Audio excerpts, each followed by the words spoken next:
Hello and welcome to smart learning. আজকে আমরা ভারতবর্ষে কৃষিকাজ সম্পর্কে জানব।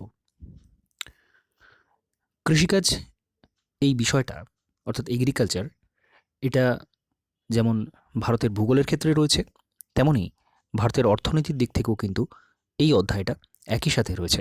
কারণ অর্থনীতির সাথে আমাদের এগ্রিকালচার, ভারতের কৃষি, ভারত কৃষি নির্ভর দেশ।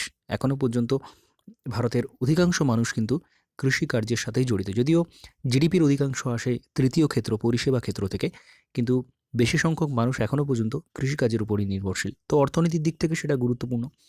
আবার ভূগোলের দিক থেকে কৃষিকাজের জন্য ভৌগোলিক পরিবেশ কী ধরনের লাগে সেটা যেমন গুরুত্বপূর্ণ, তেমনই ভূগোলের ওই অর্থনৈতিক ভূগোল, অর্থাৎ অর্থনীতির যে বিষয়গুলো সরাসরি এর মধ্যে রয়েছে, অর্থনৈতিক ভূগোলের মধ্যে যেগুলো রয়েছে তার সাথে কিন্তু এটা সরাসরি সম্পর্কযুক্ত। অর্থাৎ জিওগ্রাফি এবং ইকোনমি দুটোরই কিন্তু এই এগ্রিকালচার বিষয়টা রয়েছে। তো ভারতবর্ষের কৃষি সম্পর্কে আমরা এখানে বিস্তারিত জানব। Agriculture is the primary source of livelihood for about 58% of India's population. ভারতের জনগণনা যেটা হয় সেখানে অর্ধেকেরও বেশি অংশ কিন্তু কৃষিকার্যের সাথে যুক্ত। ভারতের যে সমস্ত মানুষ রয়েছেন তাদের অর্ধেকেরও বেশি কৃষিকাজের সাথে যুক্ত। এখানে একটা ডেটা রয়েছে, এটা 2018 সালের ডেটা, সে অর্থে গুরুত্বপূর্ণ নয়। The Indian food industry is poised for huge growth, increasing its contribution to the world food trade every year due to its immense potential for value addition, particularly within the food processing industry. Food industry, এই যে খাদ্য শিল্প, এই food ইন্ডাস্ট্রিটা কিন্তু সম্পূর্ণ কৃষির উপর নির্ভরশীল। ফুড ইন্ডাস্ট্রি নাম থেকেই বোঝা যাচ্ছে কৃষিজাত বিভিন্ন যে দ্রব্য তার উপর বেশ করে, অর্থাৎ কৃষিত প্রাথমিক উৎপাদন হলো, সেটা কিন্তু কারখানায় নিয়ে গিয়ে বিভিন্ন পদ্ধতির মাধ্যমে যে উৎপাদন করা হচ্ছে সেটাই হচ্ছে কৃষিজাত পণ্য। তো এটা কিন্তু ভারতবর্ষের ক্ষেত্রে প্রচুর সম্ভাবনাময় ক্ষেত্রও রয়েছে, কারণ ভারতবর্ষ কৃষিপ্রধান দেশ হওয়ার অন্যতম কারণ হচ্ছে ভারতবর্ষের উর্বর মৃত্তিকা। আমরা মৃত্তিকা ভূগোলে পড়েছি, ভারতবর্ষের অধিকাংশই কিন্তু পলি মৃত্তিকার অন্তর্গত। তার জন্য ভারতবর্ষের কৃষির যে পরিবেশ রয়েছে সেটা কিন্তু দারুণভাবে রয়েছে, এবং মৌসুমী বৃষ্টিপাত যদিও অনিয়মিত হয়, কিন্তু তাও বিভিন্ন নদ নদী থাকার কারণে সেচ কার্যের মাধ্যমেও কিন্তু ভারতবর্ষের প্রচুর অংশে, বিস্তৃত অংশে কৃষিকাজটা হয়ে থাকে। তো এর ফলেই কিন্তু এই যে কৃষিজাত দ্রব্যের যে শিল্প, তার সম্ভাবনাময় ক্ষেত্র রয়েছে, ভবিষ্যতে এর আরও উন্নতি সম্ভব। The Indian food and grocery market is the world 6th largest with retail contributing 70% of the sales. Data এখানে গুরুত্বপূর্ণ নয়, কিন্তু ভারতবর্ষ কিন্তু এই একটা ষষ্ঠ স্থান দখল করে আছে এই ফুড এবং গ্রোসারি এই পোর্শনটা, এই সেক্টরটা। The Indian food processing industry account for 32% of the country's total food market, one of the largest industries in India, and is ranked 5th in terms of production. তো উৎপাদনের দিক থেকে এটা পঞ্চম, consumption, export and expected growth. তো এই বিষয়টা গুরুত্বপূর্ণ। ইট contributes around 8.80 and 8.39% of gross value added GVA in manufacturing and agriculture respectively, 13% of India's export and 6% of total industrial investment. তো ইন্ডাস্ট্রিয়াল ইনভেস্টমেন্টের ক্ষেত্রেও যেমন গুরুত্বপূর্ণ, গ্রস ভ্যালু অ্যাডেডের ক্ষেত্রেও এটা কিন্তু গুরুত্বপূর্ণ একটা বিষয়। অর্থাৎ প্রতি বছর যে ভ্যালু অ্যাডেড হয় ভারতের গ্রোথ, জিডিপির ক্ষেত্রে যে নতুন করে অ্যাড হয় যে সমস্ত বিষয়, সেই সেক্টরটা কিন্তু যথেষ্ট কন্ট্রিবিউট করে, কারণ প্রচুর মানুষ এর সাথে যুক্ত। এবং আমরা দেখেছি ওই কোভিড-19 প্যান্ডেমিকের সময়কালে কিন্তু সমস্ত সেক্টরে ডিক্লাইন দেখা গেল, একমাত্র এগ্রিকালচার সেক্টরে কিন্তু ডিক্লাইন হয়নি। এগ্রিকালচার সেক্টর কিন্তু প্লাস পজিশানে রয়েছে, বাকি সমস্ত মাইনাসে চলে গেছে, উৎপাদন কমে গেছে, ঋণাত্মক বৃদ্ধি হয়েছে, কিন্তু এগ্রিকালচার সেক্টরে ঋণাত্মক বৃদ্ধিটা হয়নি। তো যাই হোক, ভারতবর্ষের ক্ষেত্রে অত্যন্ত গুরুত্বপূর্ণ একটা সেক্টর, ইকোনমির দিক থেকে, অর্থনীতির দিক থেকে।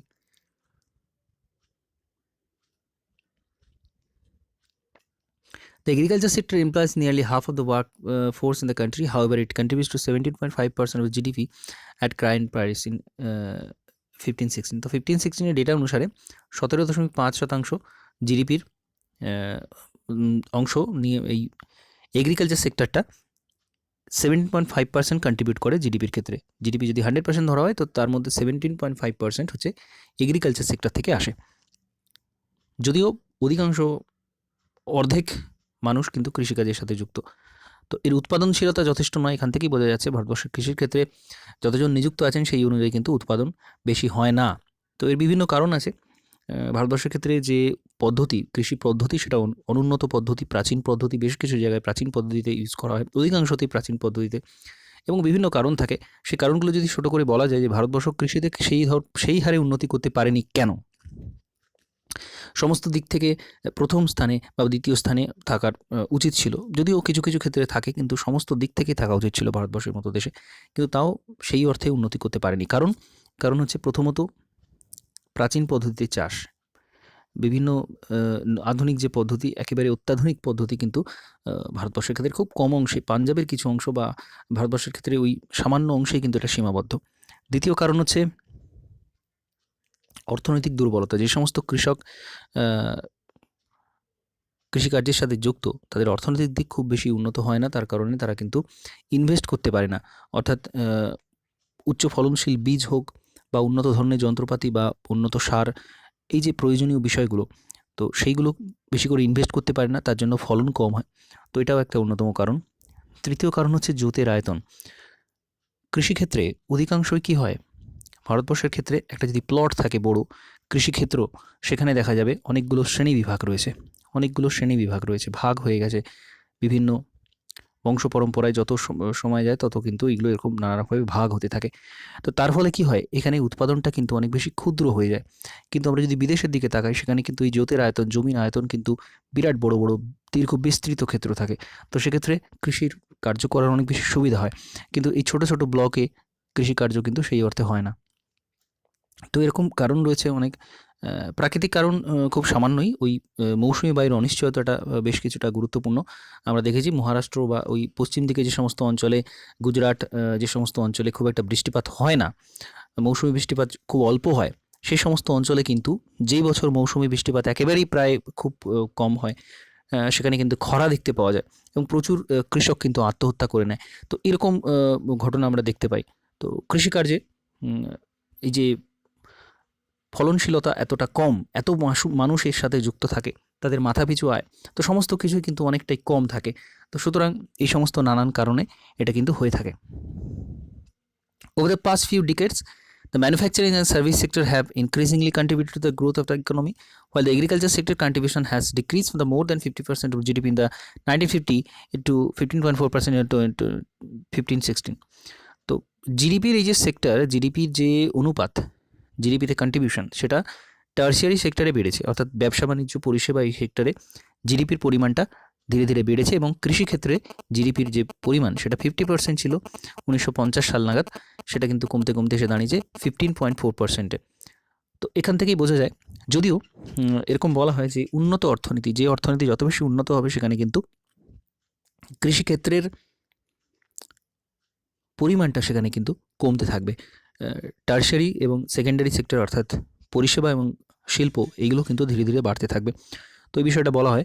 তো এই বিষয়টাও এখানে মাথায় রাখতে হবে, কিন্তু একই সাথে মাথায় রাখতে হবে যে ভারতের অধিকাংশ জনসংখ্যা কিন্তু কৃষিকাজের সাথে যুক্ত। সুতরাং কৃষিকাজের অবস্থা যদি দুরবস্থা কৃষিকাজে দেখা দেয়, সেটা কিন্তু ভারতের অধিক সংখ্যক মানুষকে এফেক্ট করবে। তো সুতরাং সেই বিষয়টা মনে রাখতে হবে। Next, India's production of food grains has been increasing every year, and India is among the top producer of several crops such as wheat, rice, pulses, sugarcane and cotton. It is the highest producer of milk and second highest producer of fruit and vegetable. তো বর্তমানে কিন্তু এই সমস্ত দ্রব্যগুলো, গম, চাল, ডাল, আখ, তুলা, এগুলো কিন্তু যথেষ্ট ভালো পরিমাণ উৎপাদিত হয় ভারতবর্ষের ক্ষেত্রে, এবং দুধ উৎপাদনে কিন্তু প্রথম স্থান অধিকার করে। ভারত কিন্তু দুধ উৎপাদনে প্রথম স্থান অধিকার করে, এবং দ্বিতীয় স্থান রয়েছে ফুড, ভেজিটেবল, এগুলো কিন্তু দ্বিতীয় স্থানে রয়েছে। প্রথম স্থানে কিন্তু চীন রয়েছে, মনে রাখতে হবে। In 2013, India contributed 20% of the world pulses production. এই অর্থে এইগুলো কিন্তু গুরুত্বপূর্ণ নয়, এগুলো একেবারে লেটেস্ট ডেটা আমাদের দেখে যেতে হবে। 2021 এক্সামের পূর্বে যে সমস্ত ডেটাগুলো পাওয়া যাবে, সেই লেটেস্ট ডেটাগুলো কিন্তু আমাদের দেখতে হবে। তো এখানে পুরাতন ডেটা কিন্তু খুব একটা চলবে না। আমাদের ওভারঅল বিষয়টা বুঝতে হবে যে এগ্রিকালচারের অবস্থানটা কোথায়। ভারতবর্ষ কিন্তু দুধ উৎপাদনে পৃথিবীতে প্রথম, দুধ উৎপাদনে কিন্তু। তো বিষয়টা মাথায় রাখতে হবে। এরপর হচ্ছে টাইপ অফ এগ্রিকালচার, কত ধরনের কৃষিকাজ হয়ে থাকে। খুব গুরুত্বপূর্ণ বিষয়, কৃষিকাজের টাইপ কী কী হয়। In India the following type of farming are practised, কী কী টাইপ রয়েছে। শিফটিং এগ্রিকালচার, খুব গুরুত্বপূর্ণ বিষয়, অতি প্রাচীন একটা পদ্ধতি, শিফট করে, অর্থাৎ শিফট করে যাওয়া। এক জায়গায় কৃষিকাজ হলো দীর্ঘ সময়, বেশ কিছু বছর হলো, 4-5 বছর, তারপরে আবার একটা জায়গায় শিফট করা হলো, এটাকে বলা হয় শিফটিং এগ্রিকালচার। কেন করা হয় এটা, আর কিভাবে হয়। প্রথমে যেখানে একটা স্থান নির্বাচিত করা হয়, জঙ্গল থাকে সাধারণত, আদিবাসীরা এটা করে থাকে শিফটিং এগ্রিকালচার। জঙ্গলে যে সমস্ত আদিবাসীরা থাকেন তারা এই শিফটিং এগ্রিকালচার প্র্যাকটিস করে থাকেন। তো যেখানে একটা স্থান নির্বাচিত হয় প্রথমে, তো সেখানে গাছপালা সমস্ত বন জঙ্গল কেটে পরিষ্কার করা হয়, কেটে পুড়িয়ে দেওয়া হয়। স্ল্যাশ অ্যান্ড বার্ন কাল্টিভেশন বলে। শিফটিং এগ্রিকালচারের আরেকটা নাম হচ্ছে স্ল্যাশ অ্যান্ড বার্ন কাল্টিভেশন, অর্থাৎ এটা জ্বালিয়ে দেওয়া হয়। জ্বালিয়ে দেওয়ার পর কি হয়, ওই যে উদ্ভিজ্জ যে ছাইটা পাওয়া গেল, তার ফলে কিছুটা উর্বর জমিটা কিছুদিন থাকে, প্রায় 4-5 বছর মতো থাকে উর্বর। তো সেখানে 4-5 বছর কৃষিকাজের পর পরিত্যক্ত হয়ে যায়, সেখানে আর ফলন হয় না সেই অর্থে।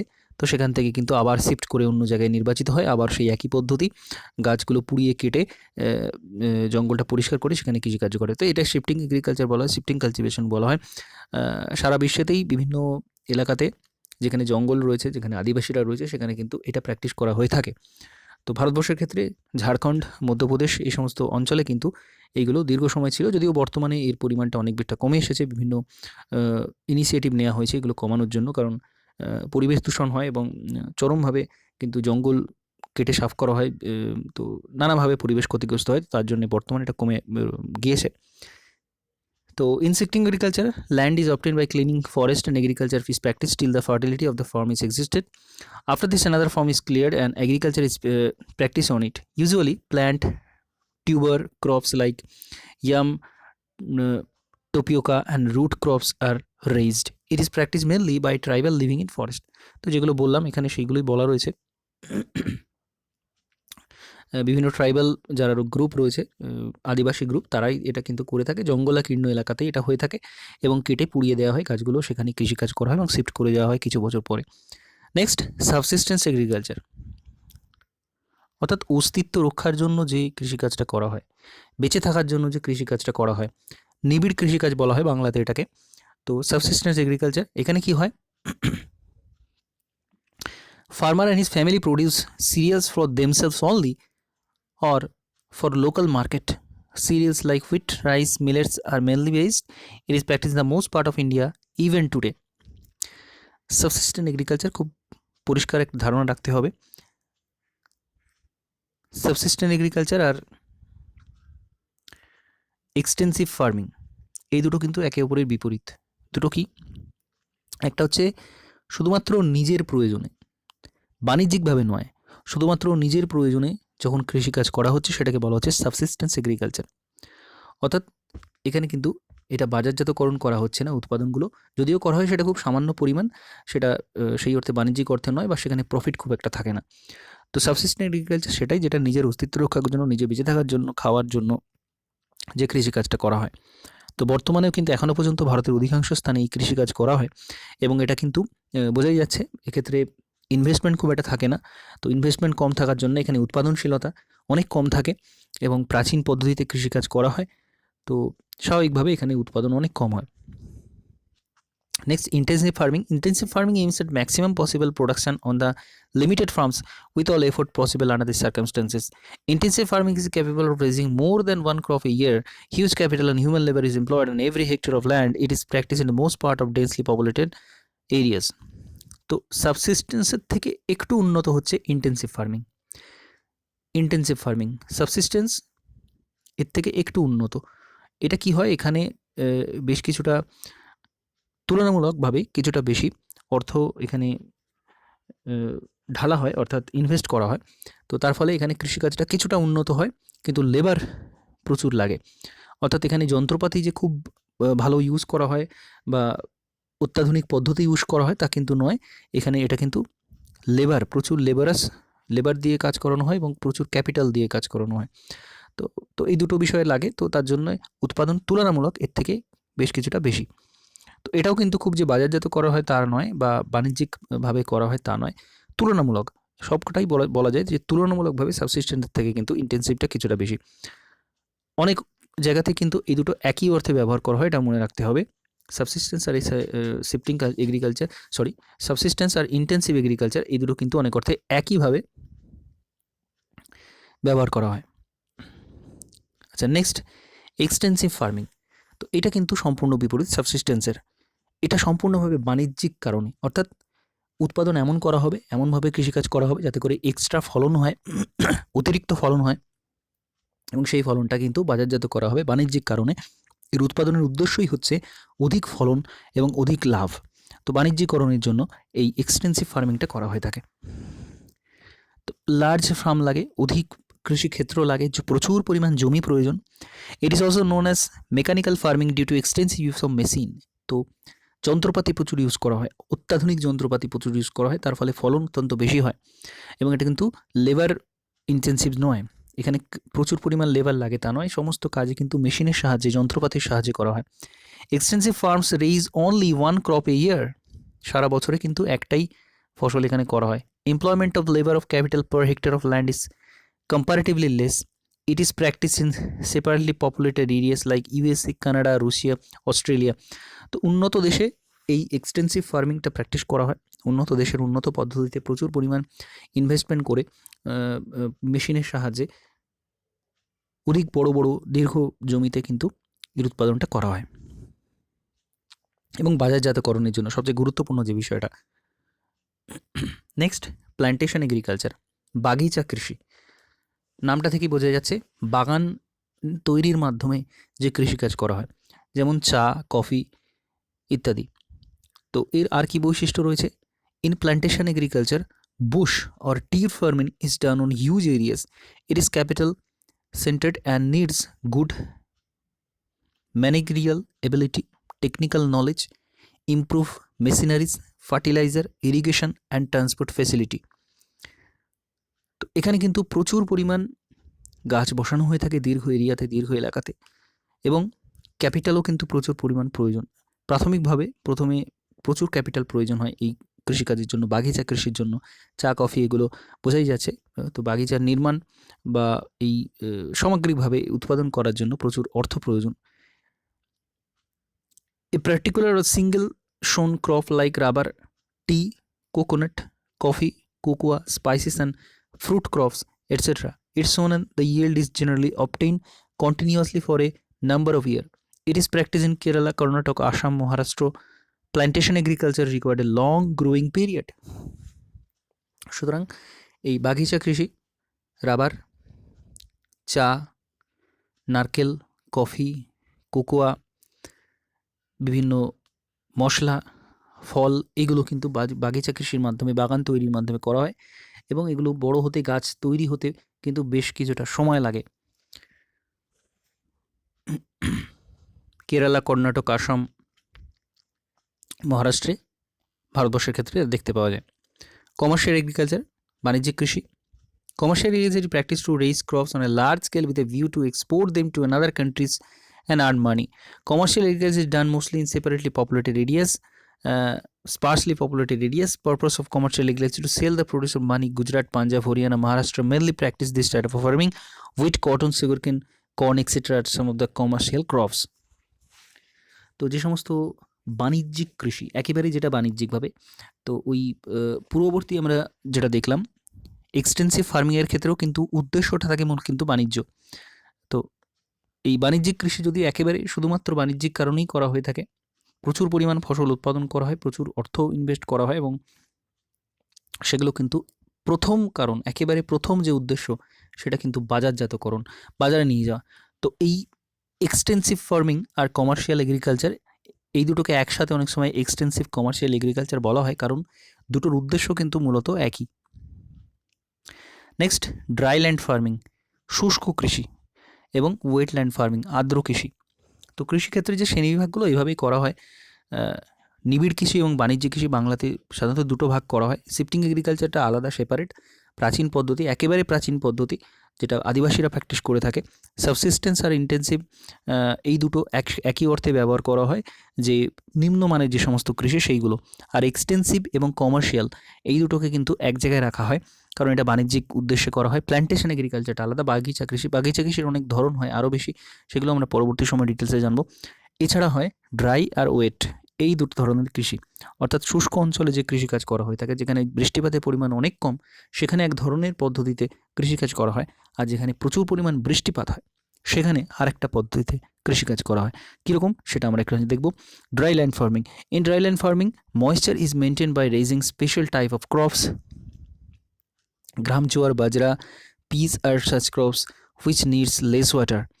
তো এখানে যেহেতু বৃষ্টিপাতের পরিমাণ কম, এমন ফসল চাষ করা হয় যার জলের চাহিদা অনেক কম, কম জলেও এই ফসলগুলো বাড়তে পারে। জোয়ার, বাজরা এই সমস্ত কৃষি এখানে করা হয়। This practice in dry areas of country such as western, north western India and central India. It is practice in low rainfall areas or where there is inadequate irrigation facility. তো পশ্চিম ভারতে এবং উত্তর পশ্চিম ভারতে, যেখানে বৃষ্টিপাত অত্যন্ত কম হয়, রাজস্থান, গুজরাট, মহারাষ্ট্র, পাঞ্জাব এই সমস্ত এরিয়াতে এইগুলো কিন্তু করা হয়ে থাকে। মধ্যপ্রদেশ, পাঞ্জাবে যদিও বৃষ্টিপাত কম হলেও ইরিগেশনের মাধ্যমে, সেচ কাজের মাধ্যমে ধান, গম এগুলো অধিকাংশ পালন করে। তো পাঞ্জাবটা এখানে বাদ রাখা যেতে পারে ড্রাই ফার্মিংয়ের মধ্যে, কিন্তু বাকি অংশে কিন্তু এই জায়গাতে প্রচুর ইরিগেশনের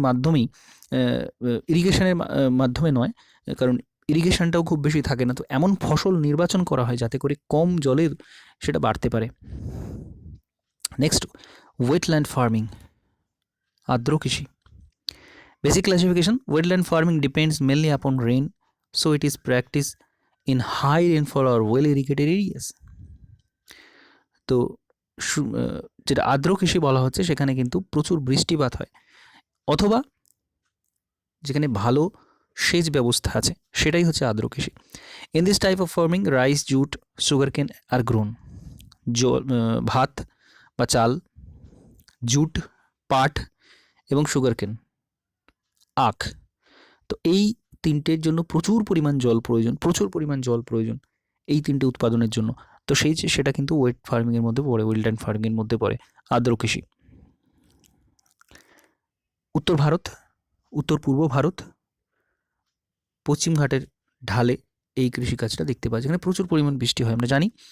পূর্ব ভারত এবং উত্তর পূর্ব ভারত এই এলাকাতে, পশ্চিমবঙ্গ, উড়িষ্যা, উত্তরপ্রদেশ, এই সমস্ত এলাকাতে কিন্তু প্রচুর পরিমাণে বৃষ্টি হয় এবং এই কৃষিকাজটা সেখানে করা হয়। এরপর খুব গুরুত্বপূর্ণ, on the basis off season, crops grown in India can be classified S follows. তো সিজন অনুসারে, সময় অনুসারে, এক একটা সিজন অনুসারে এই যে ভাগগুলো, খরিফ, রবি আর জেইদ, এই তিন ধরনের ঋতুগত ফসল ভারতবর্ষের ক্ষেত্রে চাষ করা হয়ে থাকে। খুব গুরুত্বপূর্ণ, ক্রপ ধরে সরাসরি প্রশ্ন হয়, অথবা কোন সিজনে কোনটা করা হয় সেটা থেকে প্রশ্ন এখানে জিজ্ঞাসা করা হয়। তো খরিফ কাকে বলে? Kharif crop are grown with the start of monsoon till the beginning of winter. অর্থাৎ মৌসুমি বায়ুর আগমনকালের সময় থেকে শীতকাল পর্যন্ত এই চাষটা কিন্তু করা হয়, খরিফ চাষ। অর্থাৎ জুন জুলাই থেকে অক্টোবর নভেম্বর পর্যন্ত এর সময়কাল।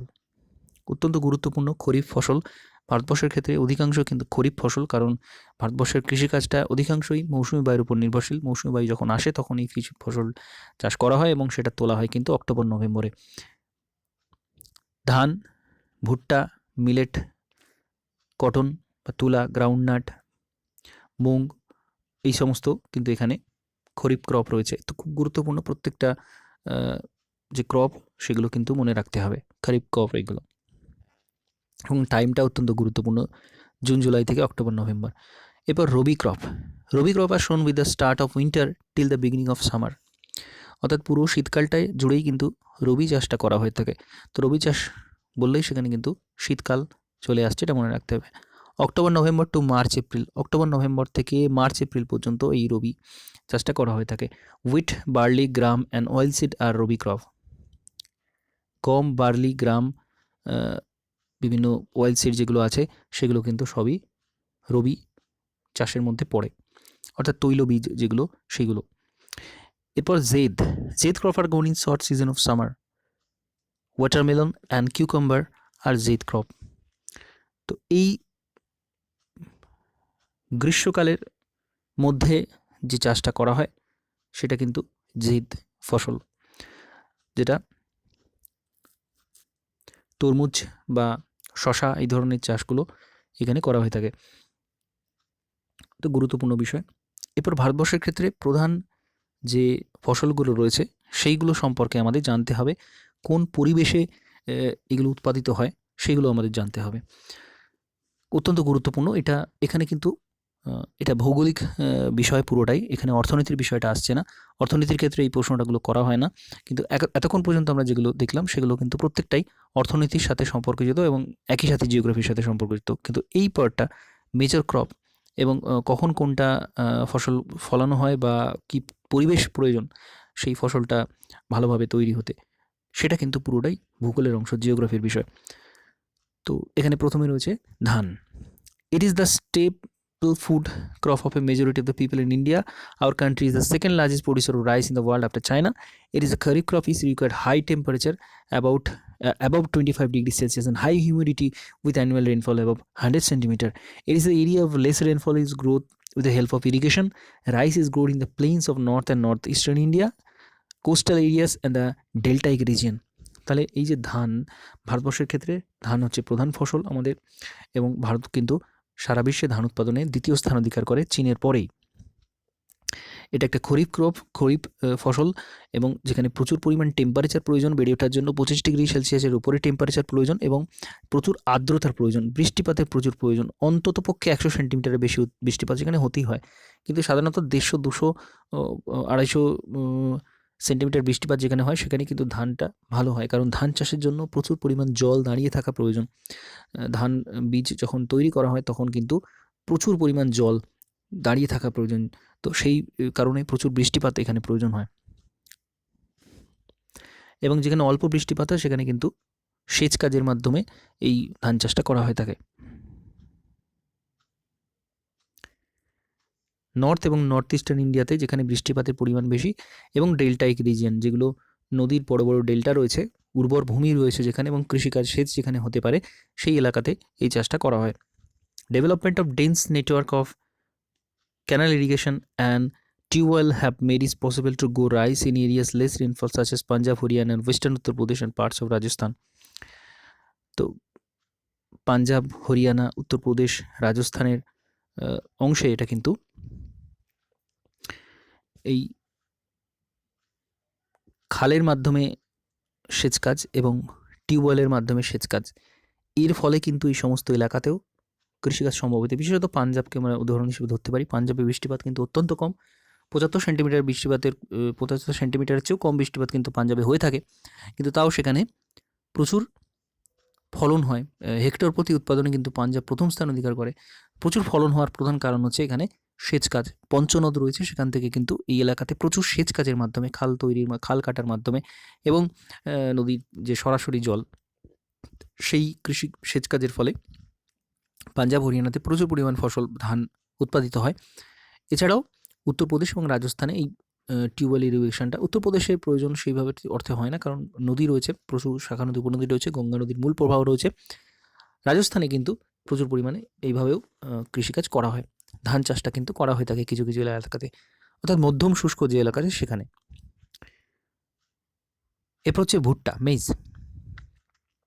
It is a crop which is both of as food as fodder. It is a kharif crop. It requires temperature between 21 degrees Celsius to 27 degrees Celsius. It grows with the old alluvial soil. তো পুরাতন পলি এবং 21 থেকে 27 degree Celsius temperature কিন্তু এখানে প্রয়োজন হয়, অর্থাৎ বেশ উষ্ণতা প্রয়োজন হয় এখানে। In some states like Bihar, maize is grown in rabi season also. তো শীতকালেও কিন্তু এটা বিহার এলাকাতে, বিহারের মতো এলাকাতে এখানে শীতকালেও এটা চাষ করা হয়। Use of modern input such as high yielding variety, HYV, অর্থাৎ high yielding variety. High yielding variety সেই বীজটাকে বলা হয় যেটা ফলন কিন্তু অত্যন্ত বেশি, HYV সিডস, অর্থাৎ যে বীজটার ফলন বেশি সেটাকে বলা হয় high yielding variety. Fertiliser and irrigation have contributed to the increasing production of maize. তো মেইজের এই প্রোডাকশানটা কিন্তু এগুলো বেশি, প্রচুর পরিমাণে হয়ে থাকে। Major maize producing states are Karnataka, Uttar Pradesh, Bihar, Andhra Pradesh and Madhya Pradesh.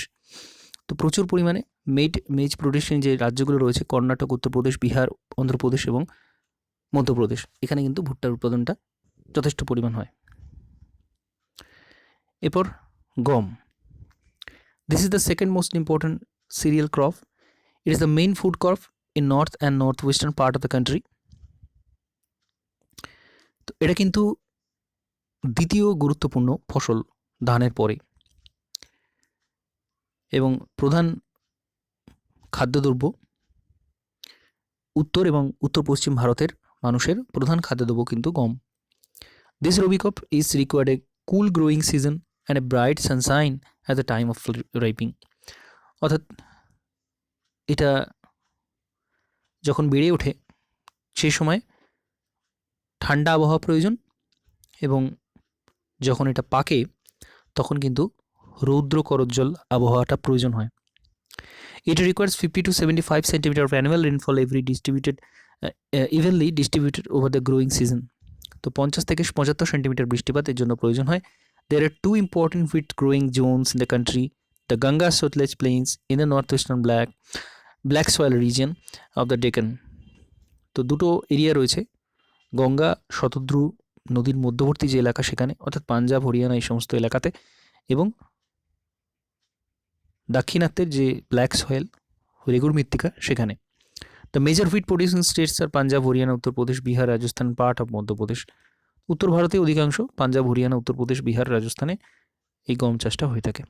Pulses, ডাল জাতীয় খাদ্যদ্রব্য। India is the largest producer as well as the consumer of pulses in the world. তো ডাল জাতীয় খাদ্যশস্য ভারতবর্ষ সবচেয়ে বেশি উৎপাদিত এবং ভারতবর্ষই কিন্তু অধিকাংশ কনজিউমার এখানেই রয়েছে। This are the major source of protein in a vegetarian diet. তো যারা ভেজিটেরিয়ান তাদের ক্ষেত্রে প্রোটিনের অন্যতম উৎস হচ্ছে ডাল। Major pulses are the grown in India are tur, যেটাকে অরহর, উড়াদ, মুগ, মসুর, পিস অ্যান্ড গ্রাম।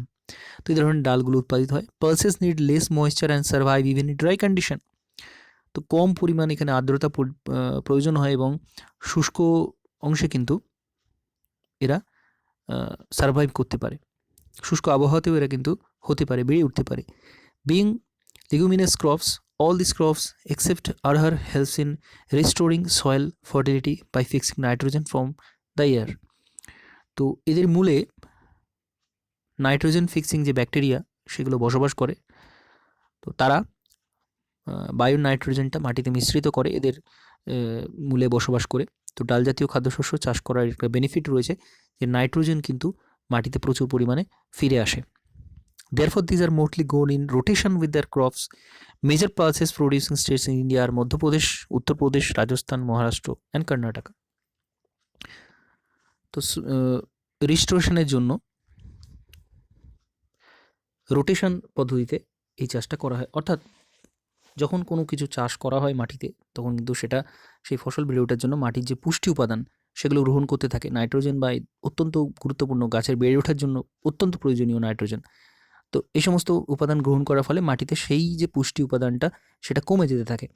তো রোটেশন পদ্ধতিতে ডাল চাষটা করা হয়, যাতে করে একটা ফসল দুটো ফসল হওয়ার পর ডাল চাষ করা হলো, আবার পুনরায় সেগুলো ফিরিয়ে আনা হলো। তো এইভাবে মাটির উৎপাদন ক্ষমতা বজায় রাখার জন্য ডাল চাষটা কিন্তু করা হয় রোটেশন পদ্ধতিতে, রোটেশন উইথ দেয়ার ক্রপস। এবং প্রধান যে ডাল উৎপাদন এলাকাগুলো রয়েছে মধ্যপ্রদেশ, উত্তরপ্রদেশ, রাজস্থান, মহারাষ্ট্র এবং কর্ণাটক। এছাড়া মিলেট জাতীয় খাদ্যদ্রব্য রয়েছে, জোয়ার, বাজরা, রাগি, এদেরকে মিলেট জাতীয় খাদ্য বলা হয়, অর্থাৎ শুষ্ক অঞ্চলে যেগুলো হয়ে থাকে। These are known as coarse grain, they have very high nutritional value. এগুলো কিন্তু প্রচুর নিউট্রিশন রয়েছে এর মধ্যে, পুষ্টিগত উপাদান কিন্তু প্রচুর পরিমাণ রয়েছে। Ragi is very rich in iron, calcium, other micro nutrients and roughage. তো প্রচুর পরিমাণ আয়রন, ক্যালসিয়াম রয়েছে রাগিতে। Jowar is the third most important food crop with respect to area and production. তো জোয়ার হচ্ছে তৃতীয় গুরুত্বপূর্ণ ফসল, এলাকা ভিত্তিতে জোয়ার কিন্তু তৃতীয় গুরুত্বপূর্ণ। It is the rain fed crop mostly grown in the moist areas which hardly needs irrigation. তো যে সমস্ত বৃষ্টি হয় যে সমস্ত এলাকাতে সেখানে এগুলো হয়ে থাকে, ইরিগেশন খুব একটা প্রয়োজন হয় না। মহারাষ্ট্রের largest producer of jowar followed by Karnataka, Andhra Pradesh and Madhya Pradesh. Bajra grows well on sandy and shallow black soil. Rajasthan is the largest producer of bajra, followed by Uttar Pradesh, Maharashtra, Gujarat and Haryana. তো এখানে আমরা রাগি পড়লাম, এই এলাকাতে হয় না, এটা জোয়ার হয় এই এলাকাতে, জোয়ার। বাজরা হয় অধিকাংশ রাজস্থানে এবং রাগি। Crop dry season and grows well in red, black, sandy, loamy, shallow black soils. Karnataka is the largest producer of ragi, followed by Tamil Nadu. Apart from these states, Himachal Pradesh, Uttarakhand, Sikkim, Jharkhand, and Arunachal Pradesh are also important for the production of ragi. তো রাগি চাষও কিন্তু এই সমস্ত এলাকাতে হয়ে থাকে। তো এলাকাগুলো আমাদের মনে রাখতে হবে কি প্রথম স্থান দ্বিতীয় স্থান দখল করেছে, এগুলো কিন্তু পরিবর্তিত হতে থাকে, সুতরাং সেটা সেই অর্থে গুরুত্বপূর্ণ নয়, কিন্তু কোন কোন রাজ্যে এগুলো হয়ে থাকে সেটা অবশ্যই গুরুত্বপূর্ণ। এরপর বিভিন্ন ফুড ক্রপ সম্পর্কে জানবো। সুগার কেন, আখ। It is a tropical as well as a subtropical crop. ক্রান্তীয় এবং উপক্রান্তীয় অঞ্চলে আখ চাষটা হয়ে থাকে। It grows well in hot and humid climate. গরম এবং আর্দ্র অঞ্চলে এটা হয়ে থাকে। It require a temperature of 21 degree Celsius to 27 degree Celsius and an annual rainfall between 75 centimetre. 75 centimetre বৃষ্টিপাত, 21 থেকে 27 ডিগ্রি সেলসিয়াস তাপমাত্রা এখানে প্রয়োজন, অ্যান্ড 100 সেন্টিমিটার, 75 থেকে 100 সেন্টিমিটার বৃষ্টিপাত এখানে প্রয়োজন হয়। তো এখানে কিন্তু যথেষ্ট বৃষ্টিপাত প্রয়োজন হয়। সুগার কেন আখ চাষের ক্ষেত্রে বৃষ্টিপাত প্রয়োজন হয়, একটা নির্দিষ্ট সময় প্রয়োজন হয়। পাকার সময় প্রচুর পরিমাণ বৃষ্টিপাত প্রয়োজন হয় না, প্রাথমিকভাবে বৃষ্টিপাত প্রয়োজন হয়। Irrigation is required in the reason of low rainfall, যেখানে কম বৃষ্টিপাত হয় সেখানে ইরিগেশন প্রয়োজন, সেচ কাজ প্রয়োজন হয়। It can be grown on a variety of soil, it needs manual labour from sowing to harvesting. তো বিভিন্ন মাটিতে কিন্তু এটা হয়ে থাকে এবং লেবার কিন্তু প্রয়োজন হয় যথেষ্ট পরিমাণ। India is the second largest producer of sugar কেন অনলি আফটার ব্রাজিল। ব্রাজিল প্রথম স্থান অধিকার করে এবং দ্বিতীয় স্থানে কিন্তু ভারতবর্ষ রয়েছে। It is the main source of sugar, চিনির মূল উপাদান। গুড় উৎপাদনের জন্য khandsari and molasses. The major sugar cane producing states are Uttar Pradesh, Maharashtra, Karnataka, Tamil Nadu, Andhra Pradesh, Bihar, Punjab and Haryana. তো এই সমস্ত রাজ্যে সুগার কেন উৎপাদনটা হয়ে থাকে, আখ চাষটা হয়ে থাকে। আখ চাষে প্রথম স্থান অধিকার করে কিন্তু উত্তরপ্রদেশ। তো কারণ এটা ফিক্সড মোটামুটি, কারণ উত্তরপ্রদেশেই আখ চাষটা কিন্তু সবচেয়ে বেশি হয়, এখানেই আখ চাষের সবচেয়ে বেশি ভালো পরিবেশটা কিন্তু রয়েছে।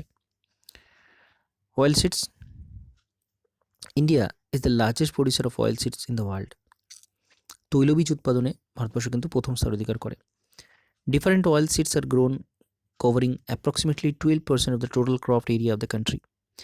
ভারতবর্ষে যে এলাকাতে চাষ হয়ে থাকে তার 12% স্থানে এই তৈলবীজটা চাষ করা হয়। Main oil seed produces in India are ground nut, mustard, coconut, sesame.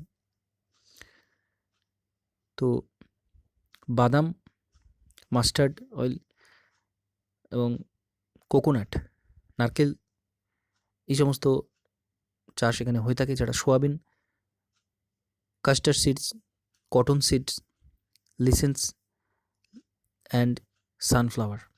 তো এরকম যে সমস্ত ফসল থেকে তেল উৎপাদন করা হয় সেই ফসলগুলো কিন্তু এখানে সবকটাই চাষ করা হয়ে থাকে। Most of this are edible and used as cooking mediums. তো অধিকাংশই কিন্তু এগুলো রান্নার কাজে ব্যবহৃত হয়। However, some of these are also used as raw material in the production of soap, cosmetic and ointment. তো কিছু কিছু সাবান, কসমেটিক উৎপাদনে, এছাড়া এই অয়েনমেন্টস উৎপাদনেও কিন্তু প্রয়োজন হয় সমস্ত দ্রব্য। Groundnut, it is a kharif crop and accounts for about half of the major oilseed produced in the country. Andhra Pradesh is the largest producer of groundnut, followed by Tamil Nadu, Karnataka, Gujarat and Maharashtra. তো বাদাম জাতীয় যে সমস্ত বাদাম চাষ হয় তো সেইগুলো কিন্তু অন্ধ্রপ্রদেশ প্রথম স্থান অধিকার করে বাদাম চাষে। গুরুত্বপূর্ণ বিষয়, linseed and mustard, these are rabi crop. Sesame is a kharif crop in north and rabi crop in south India. Custard seeds is grown both as rabi and kharif crop. তো এগুলো এই সিজন অনুযায়ী চাষ করা হয়ে থাকে, যদিও এই তো এই সরিষা এবং লিনসিড অর্থাৎ তিসি জাতীয় যে সমস্ত যেখান থেকে তেল নির্গত করা হয় তিসি বলা হয়, তো এগুলো কিন্তু রবি ক্রস হিসেবে চাষ করা হয়ে থাকে এবং এটা উত্তর ভারতে খরিফ ফসল এবং দক্ষিণ ভারতে রবি ফসল হিসেবে চাষ করা হয়ে থাকে।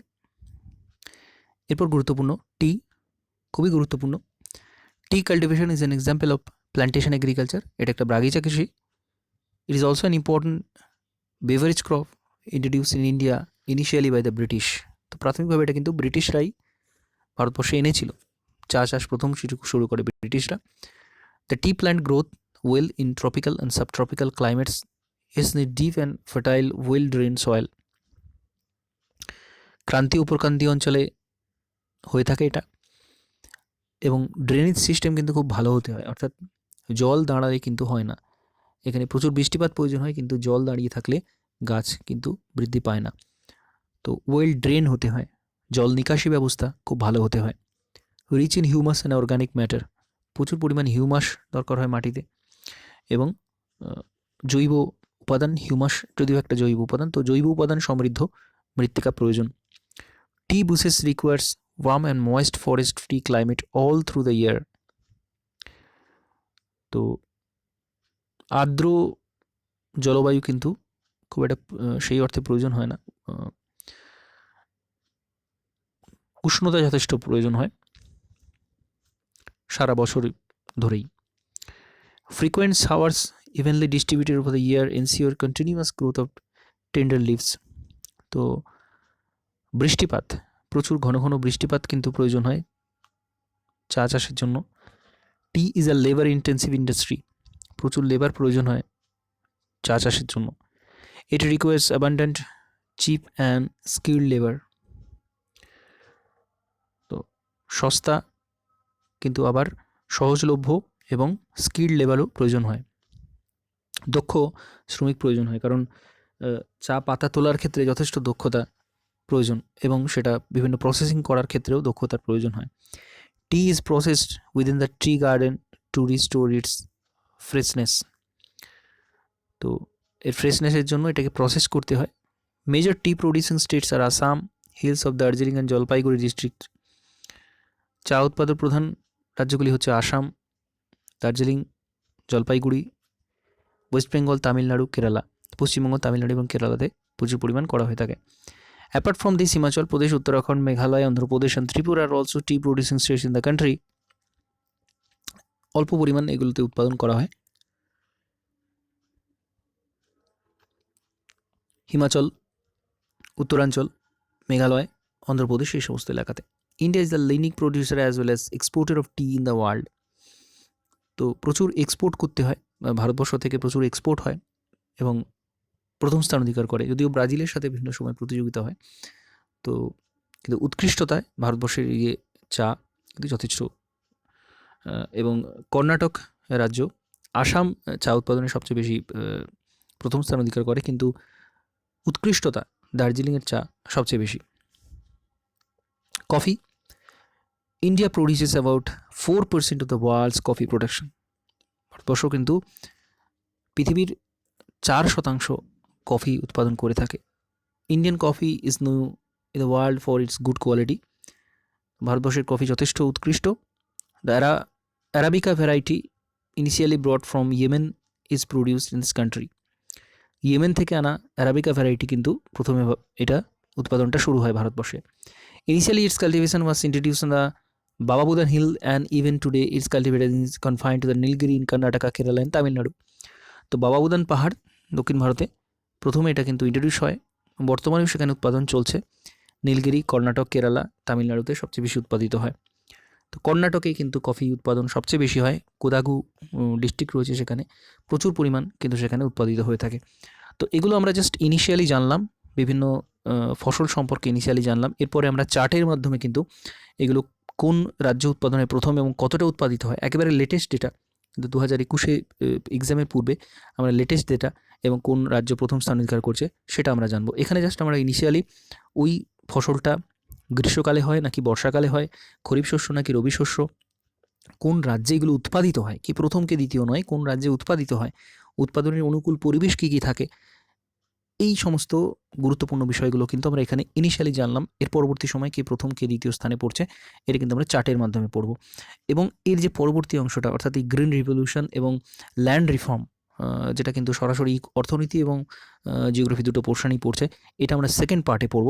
আজকে আমরা এই ফসলগুলো সম্পর্কে জানলাম এবং এই গুরুত্বপূর্ণ এগ্রিকালচার সিস্টেমগুলো, যে টাইপ অফ এগ্রিকালচার, সেগুলো আমরা জানলাম। তো আজকে আমরা এখানে শেষ করছি এগ্রিকালচারের ফার্স্ট পার্ট। তো পরবর্তী সময় আবার অর্থনীতির ক্ষেত্রেও কিন্তু এই বিষয়টা আলোচনা করব। তো আজকে এখানে সমাপ্ত করছি। নমস্কার, ধন্যবাদ।